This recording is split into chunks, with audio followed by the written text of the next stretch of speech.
안녕하세요. 자, 오늘 두 번째 시간이죠. 자, 교재 14페이지입니다.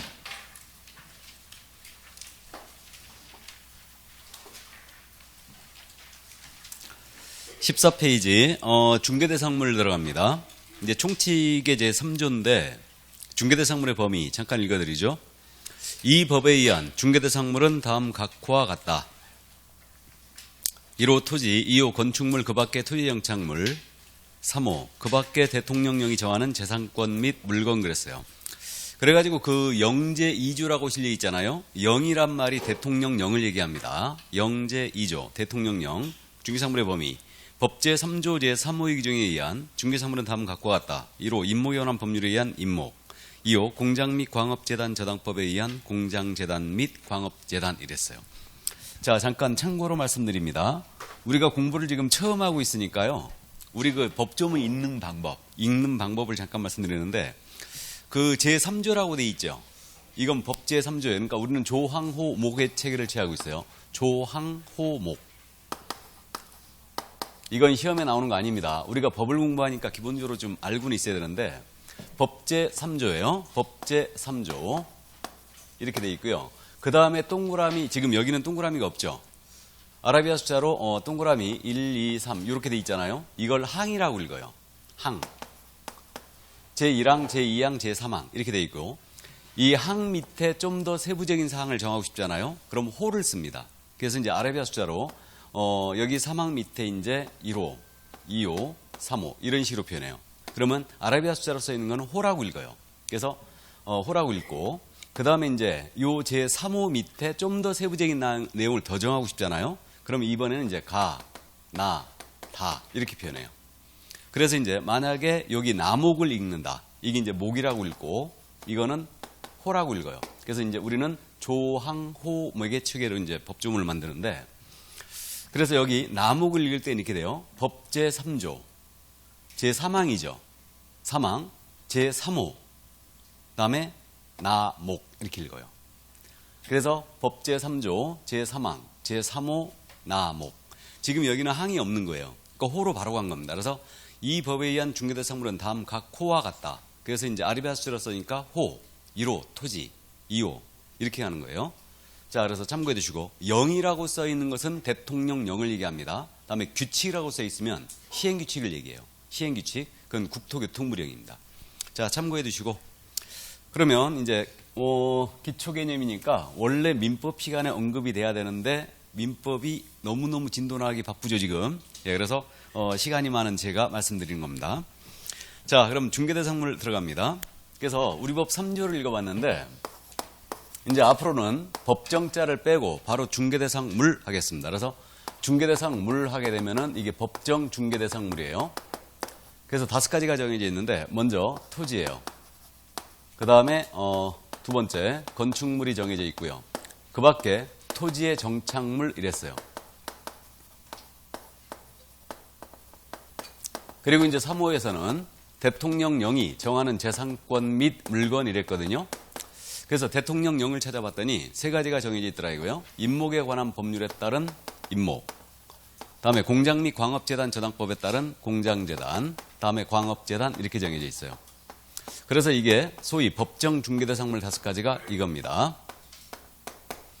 자, 그래서 이 5가지를 정해놓은 이유는 뭐냐? 그 이유는 이 5가지 정해놓은 이유는 이 5가지에 대해서는 적법하게 우리 법에 따라 등록을 한 개업공인인규사만이 영업으로 중개할 수 있는 물건의 범위를 정해준 거예요. 그럼 거꾸로 해서 가면 이 5가지 물건을 영업으로 등록을 하지 아니한 자가 중개를 했잖아요. 영업으로. 그럼 이때는 무등록 중개업으로 처벌하겠다는 얘기예요.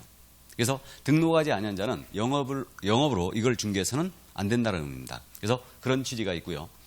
자, 그러면 이제 우리는 중개상물 5가지가 토지, 건물, 임목, 공장재단, 광업재단이 정해졌는데 이 5가지가 이제 그 내용에 대해서 이해를 하고 있어야 되고요. 그 다음에 중개상물에 해당하느냐 안 하느냐 이건 이제 판별해내는 게 결론입니다. 자, 그럼 먼저 중개상물에 대해서 토지입니다. 그럼 이제 토지는 여러 과목이 겹쳐요. 민법에서도 공부하고 공시법에서도 공부하고 우리 쪽에서도 공부하는데 토지는 자연적인 연속성이 있더라고요. 끊임없이 이어지고 있어요. 그래서 인위적으로 이렇게 선을 긋습니다. 토지에다가 이게 그래서 이제요, 땅바닥 자세히 쳐다보면요, 선이 그려져 있어요. 선 본 적 있어요? 못 봤어요? 선 그려진 거 봤어요, 그럼? 도로 같은 거, 이제 도로 개설하려고 빨간 거 이렇게 그는 거? 그거는 그냥 줄 쳐놓은 거지. 선 없어요. 선 없고 이거는 도면상의 선을 얘기합니다. 도면상의 선을. 그래서 이렇게 인위적으로 나눠놨어요. 그래서 이제 공시법 시간 공부하죠. 이 선이 있잖아요. 이 선을 뭐라고 하냐면 경계라고 불러요. 경계라고 부르고, 이 경계로 둘러싸인 부분이 있죠. 요것을 필 또는 필지라고 불러요. 그래서 토지의 등록단이 있잖아요. 이제 공시법 시간에 자세히 공부합니다. 이거는 토지의 등록단이라는 것은 필이 되고 있어요. 또는 필지가 되고 있습니다. 그래서 필마다 지번이 하나가 부여돼요. 필마다 지번이 하나가 부여되고, 필마다 면적도 하나가 결정돼요. 그다음에 필마다 지목도 하나가 결정이 됩니다. 그래서 공시법 시간에 이걸 다 공부해요. 이거를. 그래서 지번이 하나 부여되고, 면적 하나 부여되고, 그다음에 지목도 하나가 결정이 된다. 일필 일지목 원칙. 이런 식으로. 민법에 따르게 되면요, 필마다 소유권이 있게 돼요. 여기 소유권이 있고, 여기도 소유권이 있고, 여기도 소유권이 있고, 여기도 소유권이 있다. 이게. 그러면 중개대상물인 토지라는 것은 결국 필 단위로 결정됨을 이해할 수 있어요. 그러니까 필 단위로 사고 판단이익입니다. 근데 우리 상식적으로 알고 있어요. 한 필지의 일부입니다. 일부일지라도 일단 이거를 팔아치울 수는 없어요. 분필을 하지 않고는 팔 수가 없습니다. 왜 그러냐면 토지 소유권이라는 게 한 필지 전체에 미치고 있으니까. 그러니까 분필을 하지 않고는 팔 수가 없는데, 한 필지의 일부일지라도 이거 세를 놓을 수는 있죠. 세를 놓을 수 있습니다. 그럼 이거 한 필지의 일부도 중개대상물이 될 수 있다 없다? 될 수 있다. 이겁니다. 그러나 사고 파는 목적으로는 할 수가 없어요. 이게. 그래서 일단 토지는 여기까지. 자, 그러면 토지는 이제 필지 단위로 결정이 되고 있다는 거 일단 이해만 해 두시고요. 다음 두 번째 건물이에요. 자, 그럼 건물은 이렇게 이제 건물이 있습니다. 그럼 건물은 일단 거래 단위가 동이됨이 원칙일 거예요. 동별로 이제 거래됨이 원칙일 겁니다. 근데 이 건물은요, 한 동의 일부 이렇게 나눠놨어요. 나눠갖고 한 동의 일부임에도 사고 파는 목적으로 할 수가 있죠.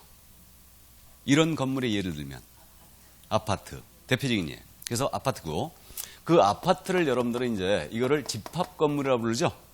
집합 건물이라고 부르고, 이 집합 건물은 일단은 한 동의 일부임에도 소유권을 인정하고 있죠. 소유권을. 그래서 이거를 구분 건물이라고 돼요. 그래서 이 소유권의 이름을 이제 민법 시간 공부하죠.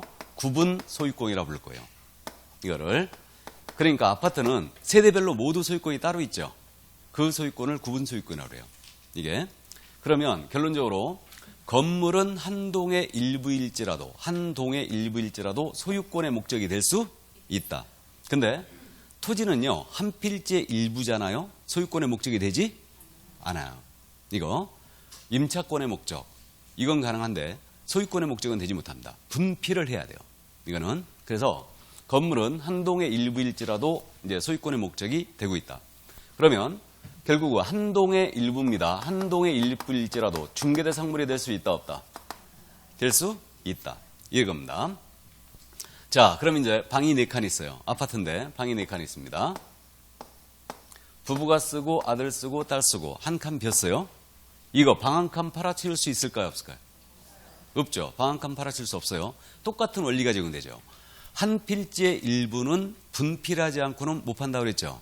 이게 방 한 칸 역시 못 팝니다. 이거는 소유권의 목적이 되지 못해요. 근데 이거 방 한 칸 세를 놓을 수는 있어요 없어요? 있죠. 세를 놓을 수 있습니다. 그럼 이것도 경우에 따라서는 중개대상물이 될 수 있다예요. 이거. 요거 방 한 칸 누구한테 세놔야 되게요? 잘생긴 사람? 아, 세 잘 내는 사람. 부동산 하실 준비가 벌써 돼 있네. 이쁜 사람한테 내야 돼요. 이쁜 사람한테. 자, 그래서 어쨌든 방 한 칸도 경우에 따라서는 중개상물이 될 수 있다. 자, 그럼 이제 내용을 좀만 더 갑니다. 그러면 중개대상물인 건물이 있지 않습니까? 이거는 이렇게 이제 실체가 있는 거예요. 실체가 있는 건데, 일단은 이 건물에 대해서는 무허가 건물이나 미등기 건물입니다. 무허가 건물은 중개대상물이 안 되느냐 이 문제가 있어요.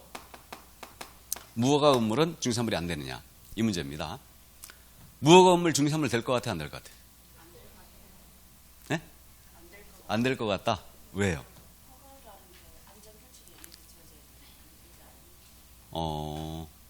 그런 건축법에 따라 짓지 않았으니까 법의 규정을 저촉하고 있으니까. 근데 여기 규정을 봤을 때 건물은 반드시 적법한 건물이 된다 이런 조건이 없어요. 그러면 건물인 이상은 무허가 건물일지라도 등기되지 아니한 건물일지라도 중개상물이 될 수도 있어요. 있습니다. 분명히. 이거 중개할 때는 중개사고에 대비해야 되죠. 그래서 이제 권리 분석을 철저히 해줘야 되고 그 소유 명의인이 누군지 소유자가 누군지 철저히 분석을 해줘야 될 겁니다. 이게 그래서 무허가 건물일지라도 중개상물의 됨이 분명히 맞습니다. 이게 그럼 제가 건물 그러는데 뭐가 건물이냐 이 문제가 있죠. 지금 뭐가 건물이냐 이 문제가 있는데 특히 건축 중인 건물이 문제가 돼요. 특히 그래서 이제 여러분들이 공법 시간에 건축법을 공부하거든요. 건축법상 건물의 개념을 공부하는데 건축법상 건물의 개념과 우리 중개대상물인 건물의 개념이 약간 달라요. 약간 다릅니다. 자, 그래서 이제 우리 판례에 따르게 되면은 건물을 뭘로 보고 있냐? 특히 이제 건축 중인 건물인데 건물이 되기 위해서는 지붕이 있어야 된대요. 일단 지붕이 있어야 되고 엔드입니다. 엔드. 벽이 있어야 된대요. 그리고 또 엔드예요. 기둥도 있어야 된답니다. 그러니까 건물이라는 것은 지붕이 있고 기둥이 있고 벽도 있어야 된다. 이 세 가지를 갖춰야지 일단 건물로 보고 있고 나아가서 이 정착물이라고 그랬죠 지금. 건물 그 밖에 토지 정착물 이러지 않습니까? 건물은 대표적인 정착물이에요. 그럼 정착물은 뭐냐? 토지에 딱 달라붙어서 쉽게 해체할 수 없는 것을 정착물이라고 불러요. 토지에 딱 달라붙어서 쉽게 과도한 비용을 들이지 않고는 해체할 수 없는 것. 이것을 정착물이라고 합니다. 그럼 정착물의 대표 주자가 바로 건물이에요. 그러니까 건물이라는 것은 기둥이 있고 벽도 있고 지붕도 있어야 된다. 엔드 대표적인 토지의 정착물이니까 정착물이어야 된다. 쉽게 해체가 될 수 없는 것이어야 된다라고 했어요. 이게 그래서 이게 우리 판례가 지금 취하고 있는 건물의 개념이에요. 근데 여러분들이 이제 건축법 시간에 공법 시간에 건축법을 공부하면서 건물의 개념을 공부하는데 잠깐 참고로 말씀드리면 건축법상 건물이라는 것은 뭘 건물로 보고 있냐면 지붕이 있고 엔드, 벽 또는 기둥이 있으면 된대요. 둘 중에 하나만 있으면 된대요. 건축법에서는. 근데 우리는 건축법상 건물의 개념으로 하는 게 아니에요. 우리는 민법상 건물의 개념으로 합니다. 그래서 이제 우리 판례가 취하는 태도가 이렇기 때문에 지붕, 벽, 기둥 셋 다 있어야 되고 엔드, 정착물이어야 된다. 그래서 여기서 이제 세차장 구조물 사건을 잠깐 소개합니다. 이거 우리 셀프 세차장 한 번쯤 가보셨죠? 셀프 세차장을 생각하면 돼요. 자, 세차장 구조물 사건인데 단순화시키면 이렇게 되죠. 이게 땅이거든요. 땅인데 여기에 이제 벽이 서 있습니다. 이렇게 벽이 서 있고 지붕을 이렇게 대충 덮었고 여기 이제 차가 들어가서 세차를 하는 겁니다. 이게 이 세차장 구조물이 건축물 대장이 작성이 돼 있었어요. 작성이 돼 있었습니다. 그래서 우리 개업공사가 이 세차장 구조물을 소개했던 거예요. 중개를 했다는 얘기죠. 중개를 하고 소개를 하고 중개 보수를 받은 거예요. 보수를 받았는데 건물에 대한 중개 보수의 한도를 초과하여 받은 거예요. 그러니까 법정 보수가 예를 들어서 200만 원이었는데 한 500만 원 받은 거예요, 그냥. 그래서 이게 보수 초과행위로 고발됐어요. 고발됐습니다. 그래가지고 이 소송이 대법원까지 갔어요. 대법원까지 갔습니다. 우리 그 개업공사는 뭐라고 주장했냐면, 자, 검사는 그렇게 기소했겠죠. 건물이니까 이것에 대한 보수를 초과해 받았다. 그러니까 1년 이하 또는 1,000만 원의 벌금이니까 이걸 처벌하겠다라고 이제 검사는 기소를 했던 거고, 우리 개업공사는 변호사 선임했겠죠.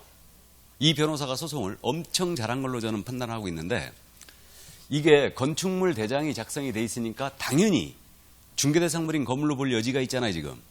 그죠? 근데 이게 진짜 중개대상물이 맞느냐? 이걸 주장했던 거예요. 만약에 이 세차장 구조물이 중개대상물이 아니라고 한다면 이건 중개예요, 아니에요? 아니죠. 우리가 지난 시간에 중개 용어의 정의를 공부했죠. 중개는 한마디로 얘기하면 중개대상물에 대한 알선이랬어요. 중개대상물에 대한 알선. 그러면 중개대상물이 아닌 것을 소개했다면 이건 중개가 아니라겠습니다. 그러면 이거 중개상물이 아니라고 해버린다면 이건 중개 보수 규정에 적용이 안 되니까 보수 초과에 해당하지 않는 거예요. 근데 이게 중개대상물인 건물로 본다면 이건 중개란 거죠. 그러니까 보수 초과에 걸린다는 얘기죠. 그러니까 그 소송을 담당했던 변호사가 이 점을 근본적으로 지적했던 거예요. 이거를 우리 대법원의 판단은 어떻게 판단했느냐. 자, 건물이라는 것은 일단 지붕도 있고 벽도 있고 기둥도 있어야 된다. 이거. 근데 이 세차장 구조물을 보건대 이거는 주벽이라고 할 만한 것이 일단 없다. 주벽이라고 할 만한 것이 일단 없다. 나아가 이건 건물이라는 것은 정착물이어야 되는데 이거는 볼트만 몇 개 풀어버리면 바로 쉽게체가 돼버리더라. 그러니까 정착물로도 볼 수 없다. 이거는 그래서 결론적으로 무죄. 이거는 중개가 아니니 보수초과행위로 볼 수 없다. 이렇게 나갔어요. 이게. 자, 그래서 이제 무죄 사건이 된 겁니다. 그럼 결론적으로 세차장 구조물은 건축법상 이거 건축물 대장이 작성이 돼 있었죠. 그러니까 건축법의 개념에서 보면은 이건 건물이에요, 지금. 건축물 대장이 작성이 돼 있으니까. 근데 중개대상물은 아니란 얘기죠, 지금. 이게. 그래서 일단은 이건 중개상물에 해당하지 않았습니다. 이거. 우리가 지금 첫 순환을 하고 있지만 기억해 두세요. 세차장 구조물 중개대상물이다, 아니다? 아니다. 왜 아니라겠습니까? 정착물로 볼 수 없다. 이거 주벽이라고 할 만한 것도 없다. 쉽게 찾을 수 있기 때문에 이거는 건물로 볼 수 없다고 했어요. 그래서 이거는 이제 무죄 판결이 나온 겁니다. 중개상물이 아니었어요. 이게. 자, 그러면 일단 여기까지 이해해 주시고요. 그 다음에 이제 우리가 또 주변에서 많이 보고 있는 분양권, 입주권을 잠깐만 따져보고 합니다. 그럼 건물은 이렇게 실체가 있어야 되죠. 실체가 있어야 되는데 이제 분양권이라는 게 있습니다. 분양권은 아직 건물이 안 지어졌죠. 안 지어졌습니다. 그러면 분양권이 중개대상 물이냐 아니냐 이 문제가 생기죠, 지금. 이게. 그러면 분양권은 중개대상 물이냐 아니냐 이 문제에 대하여 우리 대법원은 어떻게 판단했느냐. 이거는 중개대상물에 해당이 된다라고 했어요. 왜 그랬냐면 이건 장래에 건축될 건물이다 그랬어요. 장래에 건축될 건물이다. 그러니까 분양권은 중개대상물에 해당이 된다라고 했죠. 근데 입주권이라는 거 있죠. 입주권. 요 입주권은 나중에 내 주택을 주고 내가 새로운 아파트를 받는 거죠. 재개발 입주권 이런 건 생각하면 돼요. 재건축 입주권 이런 건 생각하면 되는데 요 입주권은 입주할 수 있는 지위에 불과하다. 당첨이 되면 입주할 수 있는 지위에 불과한 것이다. 따라서 이거는 중개상물로 볼 수 없다라고 했어요. 이거는. 그러면 분양권이 뭐고 입주권이 뭔지 개념 정의를 확실히 해야 되죠. 이게. 그래서 우리 판례가 지금 어떻게 봤냐면 이 분양권이라는 것은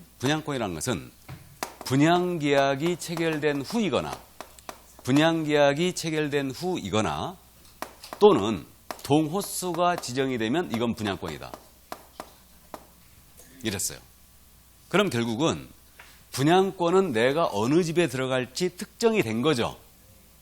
분양계약이 체결된 후거나 동호수가 지정이 돼 있다. 그럼 이거는 들어갈 집이 정해진 거예요. 그럼 이거는 장래의 건물로서 중개상물에 해당이 된다라고 했죠. 근데 입주권은 당첨이 되면 입주 예정자로 선정될 수 있는 지위 불가하다고 했어요. 그럼 들어갈 집이 정해졌다, 안 정해졌다? 안 정해졌어요. 그러니까 입주권은 중개상물이 아니라고 했던 거죠. 자, 그럼 결론. 분양권은 중개상물이 맞죠? 근데 입주권은 중개상물이 아니다. 요래 기억합니다. 일단. 자, 그래서 건물 일단 여기까지 기억하는데 여기서 한 가지만 짚고 갈까요? 중개대상물을 지금 공부하고 있는데 중개대상물이냐의 문제와 우리가 소개를 할 수 있느냐의 문제는 별개의 문제라는 거 느낌이 와요? 지금 우리는 중개상물을 공부하고 있는 거예요. 이거하고 지금 헷갈리면 안 되는데 세차장 구조물은 중개상물이 아니었죠. 근데 개업공사가 소개했어요, 안 했어요? 소개했어요. 이건 중개가 아니에요. 그러니까 중개 대상 무리냐의 문제와 소개를 할 수 있느냐의 문제는 별개의 문제라는 거죠. 그러니까 소개할 수 있느냐 없느냐의 문제는 법이 규제를 하느냐 안 하느냐의 문제예요. 세차장 구조물 소개하지 말라는 법이 있어요, 없어요? 없어요. 그죠? 그러니까 소개할 수 있어요. 누구나 할 수 있어요.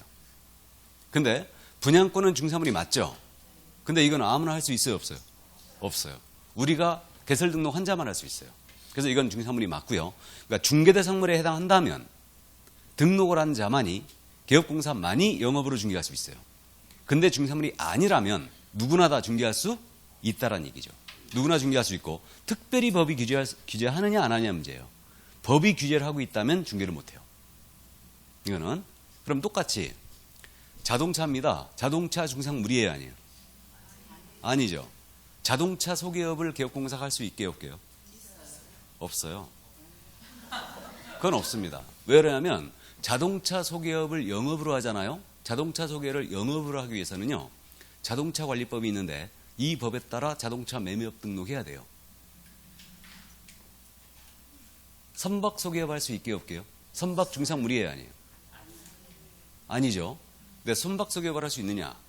할 수 없어요. 그건 해운법이 규제예요. 해운법에서 선박업 등록해야 돼요. 그래야 선박 소개업을 할 수 있어요. 항공기 중상물이게요, 아니게요? 아니죠. 그럼 항공기 소개업을 할 수 있느냐? 개업공사가 항공기 소개업을 할 수 있느냐? 이 문제. 할 수 있어요. 항공기 소개업에 대해서는 규제하는 법이 없어요.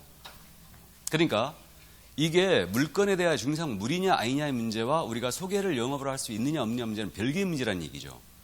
그래서 이걸 혼동하시면 안 돼요. 그럼 똑같이 여러분들 상가 거래할 때 권리금이 있다는 거 아시죠?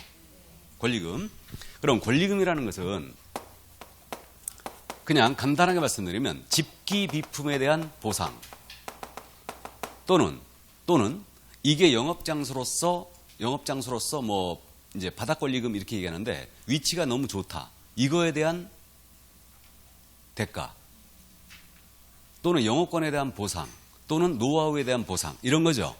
그러니까 결국은 권리금이라는 것은 집기 비품이라든가 노하우 이런 거에 대한 보상의 성격을 띠고 있는 거예요. 지금. 그럼 권리금은 중개상물인 것 같아요? 아닌 것 같아요? 아니죠. 우리 중개상물이라는 것은 지금 전체 제가 분류를 안 했는데 일단은 나중에 이제 해드릴 거예요. 일단 우리 중개상물은 부동산에 해당이 되는 거예요. 부동산에 되기 때문에 권리금은 집기 비품이라든가 노하우에 대한 보상의 성격을 띠니까 이건 부동산으로 볼 수가 없어요. 그러면 권리금은 중개대상 물이다 아니다? 물이 아닌 겁니다. 그러면 상가라는 것은 건물이지 않습니까? 건물이니까 상가에 대한 중개를 영업으로 한다. 그러면 개설 등록 해줘야 되죠. 근데 권리금 거래 소개만 하는 거예요. 권리금 거래 소개는 이거는 아무나 할 수가 있다라는 얘기죠. 이건 규제하는 법이 없으니까. 이해되시죠 지금? 자, 그래서 그거하고 혼동하지 마세요. 그래서 건물 지금 많이 들어갔는데 일단 여기까지 이해만 해두시고요. 자, 그 밖에 이제 토지의 정착물이라고 했어요. 토지의 정착물이라고 했는데, 자, 그러면 이제 정착물을 따져봅니다. 정착물은 토지에 달라붙어서 쉽게 해체될 수 없는 것을 말한다고 했어요. 자, 그럼 이게 토지입니다. 이게 토지인데 여기에 이제 건물이 서 있어요. 그리고 나무들도 심어져 있습니다. 감나무 한 그루가 서 있는데 감이 주렁주렁 매달려 있고요. 자, 이렇게 있고 그 다음에 이제 아스팔트 포장도 있어요. 그 다음에 여기 뭐 무도 심어져 있습니다. 무도 심어져 있고 아스팔트 포장이 있습니다. 담장도 있어요. 터널도 있고요. 다리, 교량도 있고 그 다음에 이딴만한 암석도 있어요. 이게 전부 다 정착물이에요. 이게. 그러면 요게 건물이라고 했고 그 다음에 이게 20개 집단이에요. 그 다음에 이거 감나무라고 했죠. 분리되지 아니한 과실, 미분리 과실이라고 그래요. 그 다음에 이거 무라고 그랬어요. 농작물이 있습니다. 아스팔트 포장, 담장도 있고 그 다음에 터널도 있고요. 다리, 교량도 있고 그 다음에 암석도 있습니다. 그러면 이 정착물을 검토하는 이유는요, 우리는 중개사물의 범위에 건물, 그 밖에 토지 정착물 이랬어요.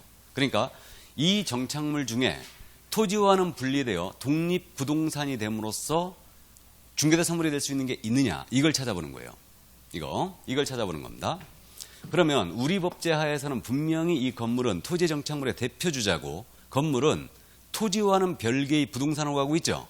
그러면 건물은 중개대상물이 분명히 맞아요. 이건 맞습니다. 자, 그럼 이쪽에 있는 것들 20개 집단 미분리과실 농작물, 그 다음에 담장 암석 등입니다. 이러한 것들은 원칙적으로 이 상태에서는 토지로부터 분리시키더라도 부동산이 안 돼요. 안 됩니다. 그러면 이건 중개사물에 해당하지 않습니다. 일단 해당하지 않아요. 근데 끊었을 때 이제 여기까지 요 세 가지 20개 집단 미분리과실 농작물입니다. 이 상태에서는 이 세 가지는요, 토지와는 분리된 독립중개사물이 되지 않아요. 부동산이 안 되니까. 그런데 이 세 가지에 대고 일정한 공시 방법을 여기다가 더하잖아요. 공시 방법을 더해버리면 토지와는 분리된 독립물건이 될 수 있어요. 독립물건이 될 수 있습니다. 이거는. 그러면 이 공시 방법이 뭘까? 이걸 이제 민법 시간에 여러분들이 공부하죠. 민법 시간에 명인 방법이라는 걸 공부할 거예요. 명인 방법. 요걸 이제 공부할 건데, 이 명인 방법이란 말은 명확한 인식 방법이에요. 그거의 준말이에요. 명확한 인식 방법. 그러니까 이 20개 집단 미분리의 과실의 소유자가 누군지 명인 방법을 갖춘 거예요. 이게. 그래서 소유자가 누군지를 명확한 인식 방법을 갖춘 겁니다. 이걸 명인 방법이라고 해요. 그러면 이 20개 집단에 대고 명인 방법을 갖췄어요. 이게 바로 이제 명인 방법을 갖춘 20개 집단의 문제예요. 이게 민법 시간에 이걸 먼저 공부했으면 제가 쉽게 나가는데, 어쨌든 제가 먼저 설명하니까 민법 시간에 자세한 내용을 들으시기 바랍니다. 그러면 이게 토지거든요. 이 토지인데 여기에 나무들이 쫙 심어져 있어요. 그럼 이 상태에서 내가 이 토지를 산 거예요. 그럼 이 나무들은 누구 거? 내 거. 내가 산을 샀어요. 그럼 그 산에 있는 나무들은 다 내 거죠? 내 겁니다. 자, 그런데 제가 사가지고 여기다 새끼줄을 쫙 둘러쳤어요. 그래가지고 이거 한민호 거다 하고 명인 방법을 갖춘 거예요. 이거. 그럼 어떻게 되느냐? 토지와는 분리된, 이 명인 방법을 갖춘 수가 있다는 토지와는 분리된 독립 물건이 돼버려요. 그럼 독립 물건이 됐다는 얘기는 이 토지를 그리고 내가 이제 팔았어요. 그럼 이 명인 방법을 갖춘 소유 집단은 따라간다, 안 따라간다? 안 따라간다. 별개의 소유권이 인정되고 있는 거예요.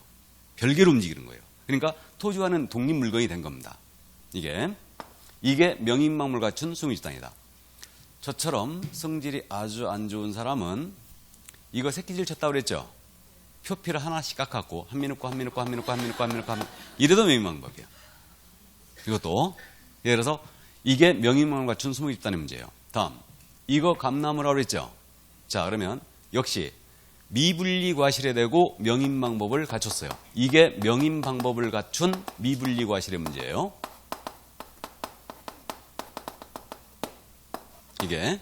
그러면 이게 토지가 있는데 이 토지에 감나무가 한 그루 서 있어요. 감이 주렁주렁 매달려 있는데 이 상태에서 내가 이 토지를 산 거예요. 산 겁니다. 그럼 이 감들은 누구 거? 내 거예요. 근데 제가 역시 마찬가지로 여기다 대고 사가지고 이 미분리 과실은 한민호 거다 하고 명인 방법을 갖춘 거예요. 그럼 어떻게 되느냐? 토지와는 분리된 독립 물건이 역시 됩니다. 독립 물건이 돼요. 그러면 이 토지를 내가 팔더라도 명인 방법을 갖춰놓은 이 미분리 과실은 당연히 따라간다, 안 따라간다. 별개로 움직여요. 이게 별개로 움직입니다. 다음에 이거 무라고 그랬죠? 이게 농작물이에요. 농작물인데, 그럼 농작물에 관한 문제. 이게 토지인데 이 토지의 소유자가 갑이에요. 갑인데 제가 이걸 빌렸어요. 세를 얻었다는 얘기죠. 이걸 임차를 합니다. 이제 제가 임차를 했어요. 그래가지고 물을 심은 거예요. 그러면 이건 농작물은 분명히 토지의 정착물이 맞아요. 정착물이 맞는데 이건 갑소유가 아니죠. 내가 임차권이라는 정당한 권한에 의해서 이걸 심은 거죠. 그러니까 이 무는 내 거예요. 이건 당연한 얘기죠. 근데 우리 판례는 여기서 한 걸음 더 나갔죠. 더 나가가지고 남의 땅에다 대고 농작물을 몰래 경작한 거예요. 몰래. 그리고 이 농작물이 수확기라는 공시방법을 갖췄잖아요. 수확기라는 공시방법을 갖추면 이거는 경작 권한, 경작할 권한의 유무를 따지지 않고 무조건 수확기에 접어든 농작물은 경작자의 것이라는 게 우리 판례예요.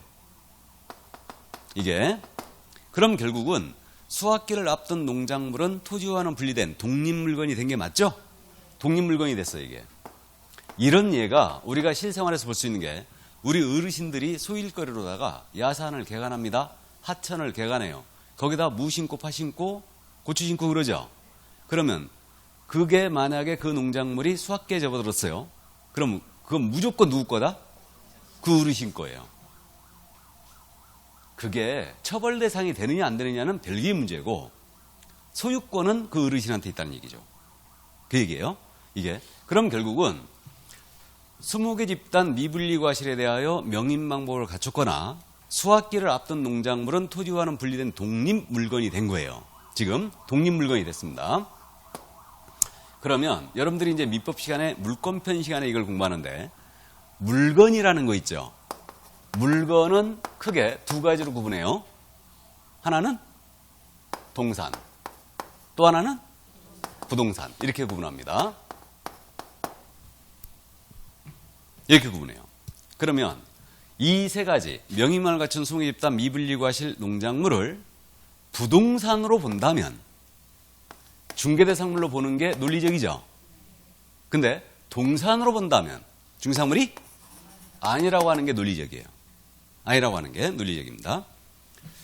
다수의 견해는 어디 서 있느냐? 민법학자들의 다수의 견해는 이거는 부동산이라는 견해에 서 있어요. 이 세 가지는. 그러면 중개상 무리다 아니다? 무리다. 특히 우리 중개사법 쪽에서는요. 명인방법을 갖춘 20개 집단 있죠. 이거는 중개대상 무리된다는 것에 대하여 이론의 여지가 없어요. 이거는 일치된 견해를 보고 있습니다. 이거. 그럼 이제 결론. 토지 정착물 중에 대표적인 중개사물이 뭐예요? 건물. 명인방법을 갖춘 20개 집단은 중개사물이 될 수 있다. 맞죠? 그러나 담장 암석입니다. 이건 된다 안 된다? 안 된다. 이게 결론이에요. 이게. 그래서 일단 정착물까지 이제 다 봤어요. 자, 그러면 이제 여기서 잠깐 정리 좀 하고 가죠. 미리. 중개사물 5가지가 이렇게 있잖아요. 이렇게 있는데 요거 우리 부동산학 개론 시간에 이거 공부했나요? 이제 부동산 개념을? 아직 안 했나요? 했을 것 같은데 뭘 물어볼까 겁나서 가만히 있는 거지 지금. 예. 그러면 이제 분류해보면 우리 부동산학 개론 시간에 이 부동산의 개념을 공부했는데 토지 건물입니다. 토지 건물은 이거는 협의의 부동산 이렇게 불렀죠. 좁은 의미의 부동산. 이렇게 불렀고 협의의 부동산이란 말은 민법상의 부동산의 개념과 일치해요. 왜 그러냐면 우리 민법의 기준을 보면 민법이 그렇게 돼 있어요. 부동산은 토지 및 그 정착물이다 그랬어요. 민법의 부동산의 개념이 토지 및 그 정착물이다. 그렇게 불렀습니다. 그래서 이 토지 건물을 협의의 부동산 또는 민법상의 부동산이라고 불러요. 그래서 우리는 건물 토지의 개념은 민법상의 개념으로 가는 거예요. 완전히 이거와 일치하거든요. 근데 이 세 가지 임목공장재단, 광업재단 이거 있죠? 이거 세 가지는 뭐라고 공부했어요? 준부동산. 준부동산이라고 공부했습니다. 그러면 이거는 이제 준부동산 이렇게 이제 불었고 이 준부동산은 의제부동산이란 말과 동일하죠? 의제부동산이라는 개념과 동일합니다. 그러니까 부동산으로 취급한다는 얘기죠. 이게. 근데 준부동산은 이거 말고도 더 있잖아요? 뭐가 또 있어요? 임목공장재단, 광업재단 위에도 선박 있고 또 자동차도 있고 또 항공기도 있고 또 건설기계도 있죠. 이게 있어요.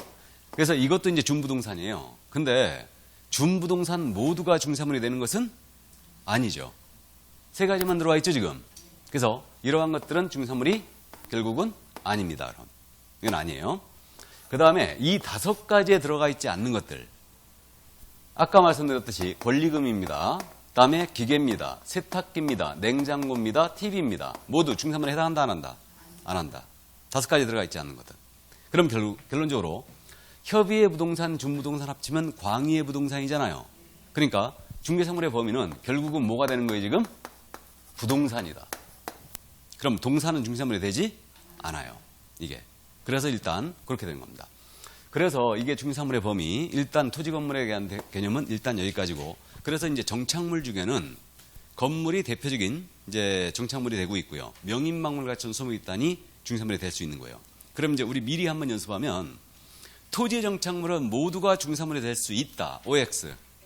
X죠. 그럼 토지 정착물은 모두가 중개사물이 될 수 없다라고 해도 X예요. 건물은 대표적으로 중개사물이 되는 거죠. 지금 일단 그래서 거기까지 이해해 두시고, 이제 준부동산 잠깐 볼까요? 임목공장재단, 광업재단인데, 이건 이제 결혼 시간에 그 개념을 듣긴 들으셨죠? 듣긴 들으셨어요. 자, 이제 임목이에요. 임목인데, 요 임목은 일본식 표현이에요. 한자로 쓰게 되면 이렇게 됩니다. 설립자의 나무목자로 써요. 이게. 이 토지가 있거든요. 이 토지가 있는데 이 토지에 나무들이 쫙 심어져 있어요. 이 토지의 소유자가요, 저당을 잡히고 돈을 빌리고 싶었던 거예요.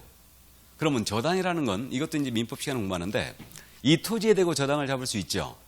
근데 이거 저당을 잡으려고 감정을 딱 해봤는데 토지 감정가는 1억이 나온 거예요, 지금. 근데 이 지상의 수목이 집단, 이게 너무너무 나무가 잘 자라고 있어갖고 이게 감정가가 3억이 나온 거예요. 그럼 이 토지의 소유자는 그 생각할 겁니다. 저 나무에 대고 저당을 잡고 돈을 빌리면 좋지 않겠는가? 라는 생각을 하겠죠. 그런 생각을 할 겁니다. 그래서 이렇게 나무에 대고 저당을 잡기 위해서 법을 만들었는데 그게 바로 임목에 관한 법률이에요. 나무에 대고 저당 잡으려고 임목법이 만들어진 거예요. 그래서 임목에 관한 법률을 줄여서 임목법이라 불러요. 이렇게 부르는데, 그럼 이제 어떻게 저당 잡을 길을 터줬느냐? 일단 시장이나 군수한테 가갖고 요 수목이 집단에 대하여 임목 등록 원부라는 걸 작성해요. 우리 건물 신축을 하게 되면 건축물 대장 만든다는 건 알고 있죠, 상식적으로. 건축물 대장 만들어 갖고 등기소에 가서 그 대장을 기초로 등기를 하지 않습니까? 이게. 그러면 임목 등록 원부를 시장이나 군수한테 가서 만듭니다. 그래서 임목 등록 원부가 작성될 수 있는 수목에는 제한이 없어요. 한 필지 일부에서도 상관이 없고요. 그 다음에 전체에서 상관이 없어요. 수종의 제한도 없고 수령의 제한도 없어요. 그러니까 자유롭게 만들 수 있다는 얘기죠. 이거를. 그래서 수종, 수량, 수령 이런 것들 전부 다 이제 임목 등록부에 등록이 됩니다. 이게. 근데 한 그루는 절대 안 돼요. 수목의 집단이어야 돼요. 이게 수목의 집단이어야 됩니다. 그럼 이제 임목 등록 업무가 작성이 됐잖아요. 그럼 이걸 첨부하여 등기소에 가서 임목에 대한 소유권 보존 등기라는 걸 하게 돼요. 그럼 여러분들이 지금 공시법이 지금 한 번 했나요? 한 번 했습니까? 등기법부터 나가고 있죠? 아닌가요? 지적법부터 나가고 있어요? 좋습니다. 지적법이 더 쉬우니까 지적법부터 나가는 모양이구만. 자, 그러면 이 소유권 보존 등기라는 건 뭐냐면 최초의 등기를 얘기해요. 보존 등기는 뭐라고요? 최초의 등기. 이거 이제 공시법 시간에 공부해요. 그래서 최초의 등기를 임목에 대해서 한 거예요. 그럼 어떻게 되느냐?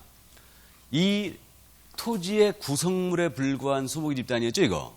토지의 구성물에 불과했었는데 이것이 토지와는 분리된 독립부동산이 돼버려요. 등기를 해버리면 독립부동산이 돼버립니다. 이게. 그러면 토지를 팔더라도 이 임목은 따라간다, 안 따라간다? 안 따라간다. 별개의 부동산이 건물처럼. 토지를 팔더라도 지상의 건물은 따라가지 않죠? 별개의 부동산이니까. 이게. 그러면 결국은 독립부동산이 되고 이걸 개론학자들은 준부동산이라고 부르는 거예요. 그래서 임목법이 뭐라고 돼 있냐면 임목은 부동산으로 본다. 이렇게 돼 있어요. 이걸 개론학자들은 준부동산 이렇게 부르는 거예요. 이거를. 그러면 결국 등기한 수목의 집단인 임목. 이것은 결국은 부동산이 됐다는 얘기죠. 그래서 독립소유권의 객체가 된 거예요. 그러면 등기도 돼 있고 이제 토지와는 분리된 독립소유권이 인정이 됐고요. 그럼 이제 등기돼 있으니까 저당 잡을 수 있겠죠. 이게 바로 임목이다. 해서 나무에 대고 등기 쳐놓은 게 뭐라고요? 임목. 이거예요. 그래서 임목이 결국은 한마디로 얘기하면 등기한 수목이 집단이에요. 나무에 대고 등기 쳐놨다는 얘기 처음 들어봤죠? 우리 정원수 한 그루에 한 1억씩 간다는, 1억씩 가는 것도 있다는 거 아십니까? 들어봤죠? 예. 정원수 한 그루에 1억씩 갑니다. 그건 사람보다 더 귀하게 대접받아요. 거기는, 예. 요즘 하기사 뭐 우리가 그 죄송한 얘기지만 반려견을 키우신 분들 계실 텐데 여기 우리는 진짜 아니할 말로 개만 또 못한 삶을 살고 있는 거예요. 부모님이 아파 병원에 가세요. 전화 한 통이죠. 강아지가 아파 얼른 병원 데리고 가지. 그럼 돼 안 돼?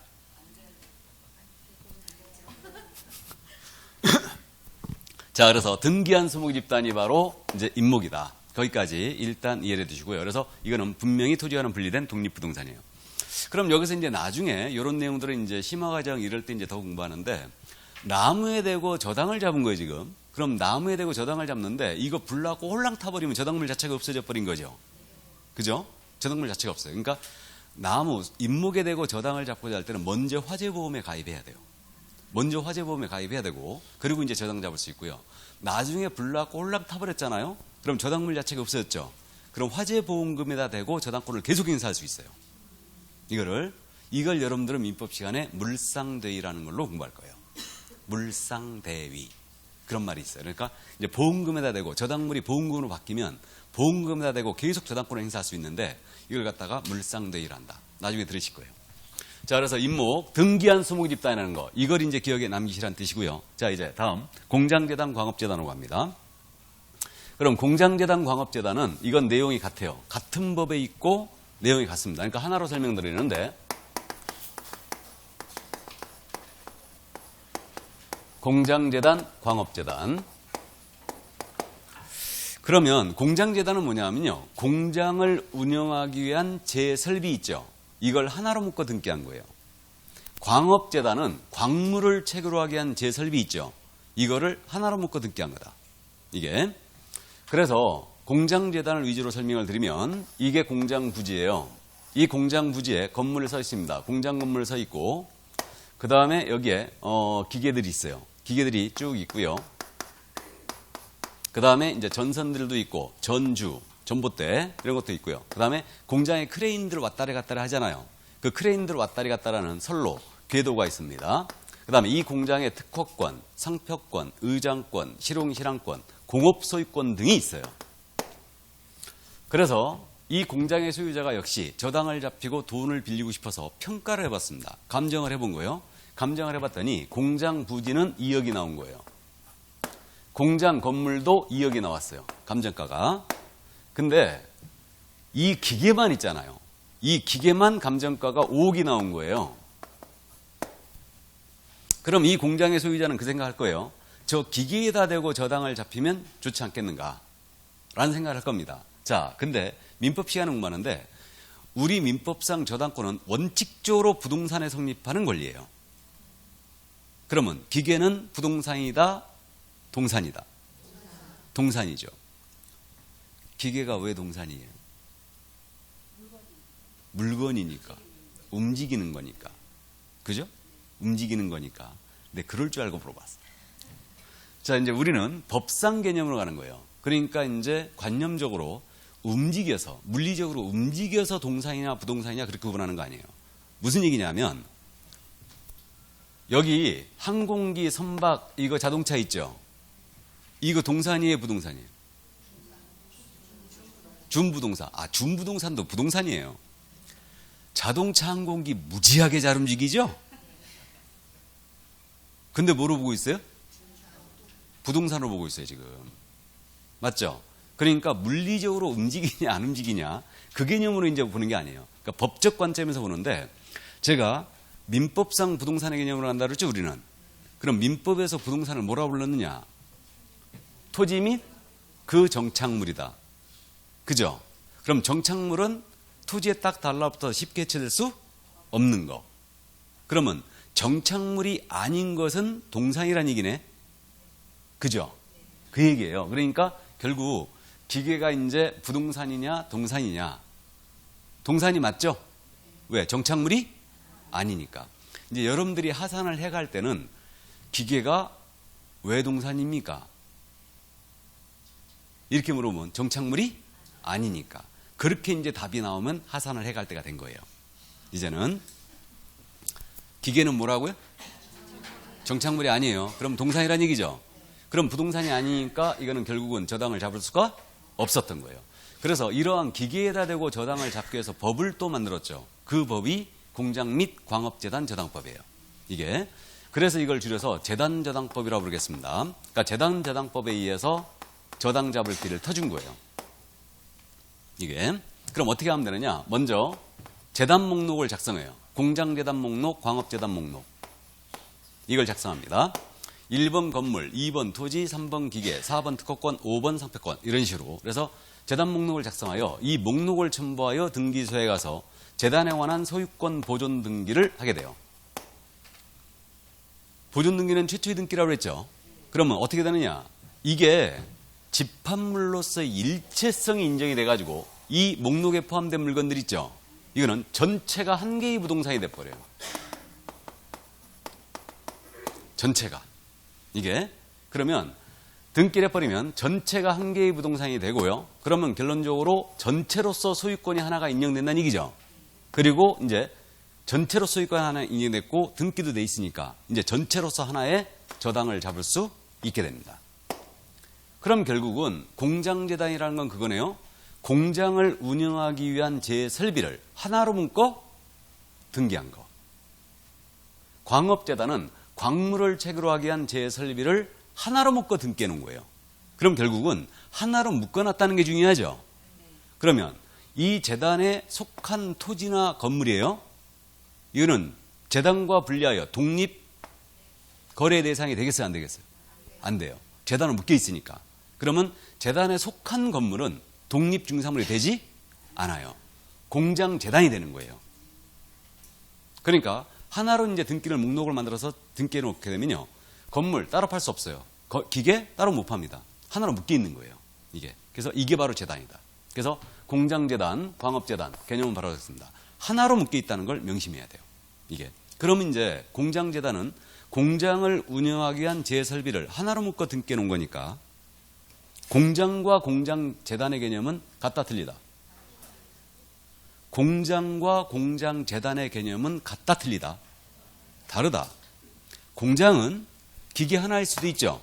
건물 하나일 수도 있고 전체를 말할 수도 있죠. 그러니까 불확정 개념이에요. 공장이라는 개념은. 근데 공장재단은 목록에 포함된 것으로서 하나로 묶어 등기해 주는 거죠, 지금. 확실합니다. 그래서 공장과 공장재단의 개념은 틀려요. 틀립니다. 그래서 일단은 공장재단, 광업재단이 중산물로 들어와 있어요. 이게. 그래서 중산물의 개념 5가지 개념은 바로 여기까지예요. 여기까지고. 그럼 이제 토지 건물에 대해서 건물을 제가 지금 오래 설명했죠. 그러니까 건물에 대해서 이제 할 얘기가 많고요. 그 다음에 이제 임목, 공장재단, 광업재단 이 부분은 임목은 등기한 수목의 집단이라는 거, 공장재단, 광업재단은 하나로 묶어 등기해 쳐놨다는 거, 소유권과 저당권의 목적이 되고 있다는 거, 그걸 이제 명심하시고 토지는 공시법이나 민법에서 더 공부하기 때문에 크게 어려움이 없을 거예요. 이게. 그러면 이제 이 5가지가 바로 이제 법정 중개대상 물이고 이 개념은 일단 여기까지예요. 그러면 이제 중개사물의 개념에 대한 내용을 다 봤는데 거기 이제 마지막으로 17페이지예요. 뭐라고 나와 있냐면 중개대상물이 되기 위한 요건이 이랬죠. 그죠? 그러면 이 5가지에 들어가 있지 않는 것은 일단 중개사물이 아니죠. 그러면 이 5가지에 들어가 있을지라도 사적인 거래의 대상이 되지 않으면 중개사물이 되지 않아요. 그럼 예를 들어서 5가지에 들어가 있을지라도 사적 거래의 대상이 안 되면 중개사물이 안 된다. 사적 거래의 대상이 돼야 돼요. 그래서 중개 대상물이 되기 위해서는 그 요건이 저 법정 중개사물 5가지에 들어가 있어야 되고 나아가 사적 거래의 대상이 돼야 된다. 그럼 사적 거래의 대상이 안 되는 것들은 중개사물이 안 되는 거예요. 그럼 예를 들어서 대표적으로 우리 저 광화문에 가면 경복궁, 창경궁이 있죠. 건물 맞죠? 근데 그거 사고 팔 수 있어요, 없어요? 없어요. 그럼 건물이 맞는데 그건 중개사물이 안 된다는 얘기죠. 그러니까 한마디로 사적 거래 대상이 안 되는 것들. 국가가 소유한 재산, 이걸 국유재산이라고 그러죠. 그다음에 지방자치단체나 그러니까 시나 도 또는 시군구 또는 공기업이 보유한 재산, 이것을 공유재산이라고 그래요. 이게 공공기관이 보유한 재산이죠. 공유재산. 공유재산. 이건 중개사물이 된다 안 된다? 안 된다. 안 되는 거죠. 그래서 일단 그 정도까지만 이해해야 된다. 그럼 경목군, 창경군 안 된다는 얘기죠. 뭐 참고로 내 땅 1m 밑에 금 한 톤 있어요. 내 땅 1m 밑에 금 한 톤. 채굴되지 아니한 광물. 채굴되지 아니한 광물은 누구 거게요? 나라 거예요. 국가 광업권의 개체로서 국유로 합니다. 그러니까 그건 안 되는 겁니다. 미채굴의 광물 안 돼요. 고속도로, 지방도, 국도 될까 안 될까요? 안 되죠. 국가가 소유하고 있죠 그거. 그러니까 안 되는. 그러니까 국가가 소유한 재산이라는 건 이제 공공기관이 보유한 재산, 이러한 것들은 모두 중개사물이 되지 않습니다. 그래서 일단 여기까지예요. 일단 여기까지. 그래서 중개사물에 대해서는 여기까지만 이해를 일단 해두시고요. 이제 중개사물을 확실히 더 깊이 있게 나가기 위해서는요, 민법적인 기초가 있어야 돼요. 이건 민법의 개념이 많이 포함되어 있어요. 그러니까 이제 오늘 내용이 조금 어려웠는데 어쨌든 개념 일단 여기까지만 내주시고, 그러면 우리가 지금 평생 중개를 하면서 말이에요. 평생 중개를 하면서 저 강원도 영월군에 가서 중개하지 않는 이상은 임목을 중개할 일이 있을 것 같아, 없을 것 같아? 거의 없겠죠? 이거. 근데 이제 공장재단, 광업재단입니다. 광업재단도 우리가 중개할 일이 거의 없을 거예요. 근데 이제 산업단지가 있지 않습니까? 산업단지에는 공장재단이 있을 수가 있어요. 있습니다. 그래서 중개사물 범위에 일단 임목이 들어가 있고 광업재단이 들어가 있는데 조금 특이합니다. 조금 특이하고 실무적으로는 임목이나 광업재단을 중개할 일은 거의 없을 거예요. 주로 이제 토지건물, 공장재단 정도가 이제 될 겁니다. 그래서 공장재단도 특히 많지 않아요. 이게. 그래서 우리는 이제 산업단지를 일단 갖고 있으니까 이제 요 공장재단을 중개할 일도 있을지 모르겠는데 주로 이제 토지나 건물이 그 대상이 될 겁니다. 일단은. 자, 그럼 중개사물의 범위 여기까지 다 살펴봤습니다. 그럼 이제 2장 공인중개사 시험제도 이 부분을 했죠. 그 다음에 이제 교육제도가 지금 그 교재 24쪽에 나와 있습니다. 교육제도 찾았어요? 네. 이 교육제도는 나중에 할 거예요. 나중에 할 거고 지금 미리 할 일이 아니죠 이거는. 그 다음 이제 26쪽에 중개업의 등록 및 결격 사유가 나와 있죠. 예, 그래서 이 부분 깔끔하게 좀 쉬었다 할까요? 예, 좀 쉬었다 하죠.